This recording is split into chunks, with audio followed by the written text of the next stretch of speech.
My name is Rick Doherty. That's not important, but I'm here as the coordinator for a local group that is important. And the name of that group is Jefferson County Grassroots Volunteers for Yes on I-522. I-522 is the initiative that's up for the ballot in November that will allow us to know what's in our food in the terms of labeling if there are GMO ingredients or GMO plants. This is a no-brainer in a way because food is labeled already. We know how much salt is there, how much carbohydrate, protein, fat, and in Europe and 60 other total countries, GMO labeling is a fact, has been for 10 years. The companies that are producing food here that is not labeled in terms of GMO ingredients are selling the same food to Europe where they do label it. So all of the talk about increased costs for labeling, increased problems for farmers, and on and on and on are misrepresentations. And the truth is, this will not cost more. It will not be a problem. They also say that there are too many exceptions.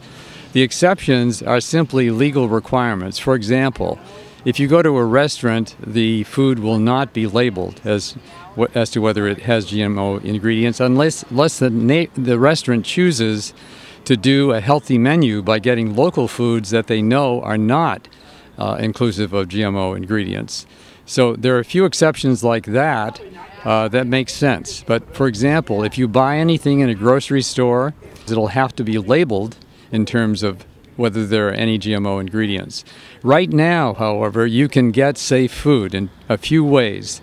Buy it from local farmers in Jefferson County. None of them have GMO products. Buy organic. Organic, if it's the USDA label, is legally required to have not more than a minimal amount of GMO ingredients. We're welcoming volunteers. We have 8 different action groups that are all the way from letters to the editor, getting out signs, yard signs to neighbors, getting up flyers about events. We have 2 events, important ones coming up. Pam Larry, who was the instigator of the California Proposition 37, will be here and will be giving a talk at the Quimper Universalist Unitarian Fellowship, September 20th at 7 p.m. All are welcome and there's no charge for the event. Also, we're having Jeffrey Smith come. He's the director of Genetic Roulette, a very important film, and also wrote Seeds of Deception, an important book. He'll be coming to the Chimacum High School auditorium on September 30th, again at 7 p.m., and there's no charge.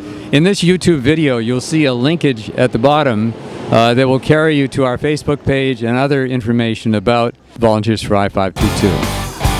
Hi, I'm Kenna Eaton. I'm the General Manager of the Food Co-op in Port Townsend, and I encourage you to vote yes on 522. They're trying to pull the wool over your eyes while you weren't looking.